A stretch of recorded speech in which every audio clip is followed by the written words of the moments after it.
Myth number 1. The position myth. I can't lead if I am not at the top. I had to identify the number one misconception people have about leadership. It would be the belief that leadership comes simply from having a position or title. But nothing could be further from the truth. You don't need to possess a position at the top of your group, department, division, or organization in order to lead. If you think you do, then you have bought into the position myth. A place at the top will not automatically make anyone a leader. The law of influence in the 21 Irrefutable Laws of Leadership states it clearly: the true measure of leadership is influence, nothing more, nothing less.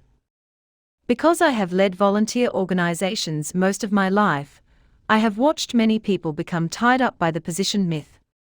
When people who buy into this myth are identified as potential leaders and put on a team, they are very uncomfortable if they have not been given some kind of title or position that labels them as leaders in the eyes of other team members.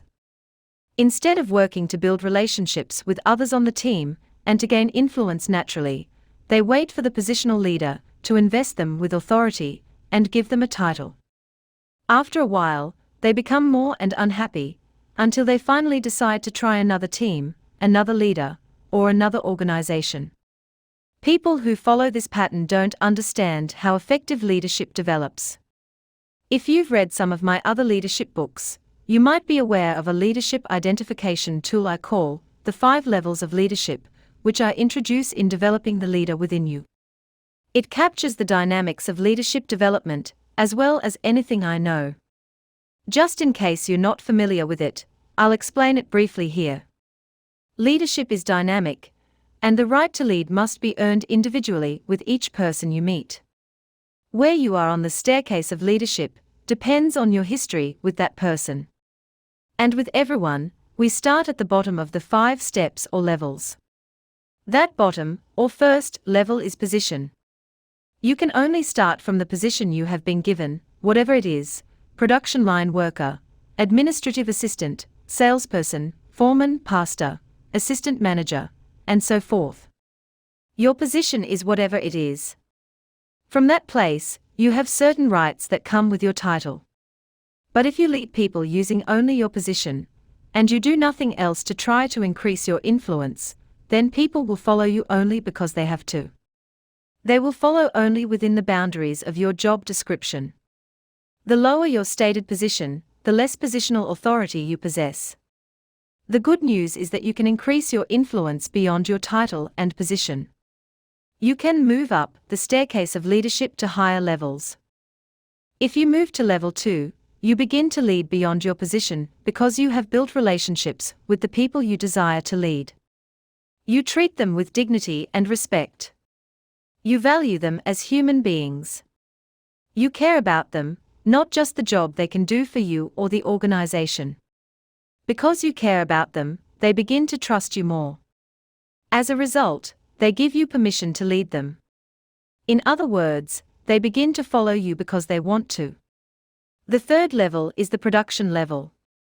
You move to this phase of leadership with others because of the results you achieve on the job.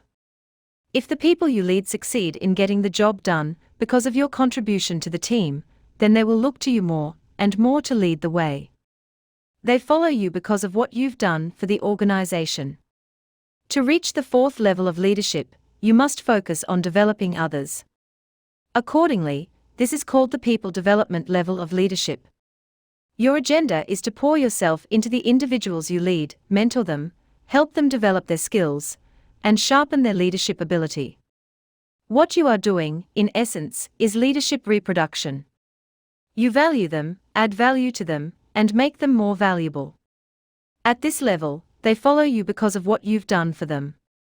The 5th and final level is the personhood level, but it is not a level one can strive to reach, because reaching it is outside of your control. Only others can put you there, and they do so because you have excelled in leading them from the first 4 levels for a long period of time. You have earned the reputation of a level 5 leader. Disposition more than position. When potential leaders understand the dynamics of gaining influence with people using the 5 levels of leadership, they come to realize that position has little to do with genuine leadership. Do individuals have to be at the top of the organizational chart to develop relationships with others and get them to like working with them? Do they need to possess the top title to achieve results and help others become productive? Do they have to be president or CEO to teach the people who report to them to see, think, and work like leaders? Of course not. Influencing others is a matter of disposition, not position. You can lead others from anywhere in an organization. And when you do, you make the organization better. David Branker, a leader who has influenced others from the middle of organizations for years, and who currently serves as an executive director in a large church, said, "To do nothing in the middle is to create more weight for the top leader to move." For some leaders, it might even feel like dead weight. Leaders in the middle can have a profound effect on an organization. Every level of an organization depends on leadership from someone. The bottom line is this: leadership is a choice you make, not a place you sit. Anyone can choose to become a leader wherever he is. You can make a difference no matter where you are.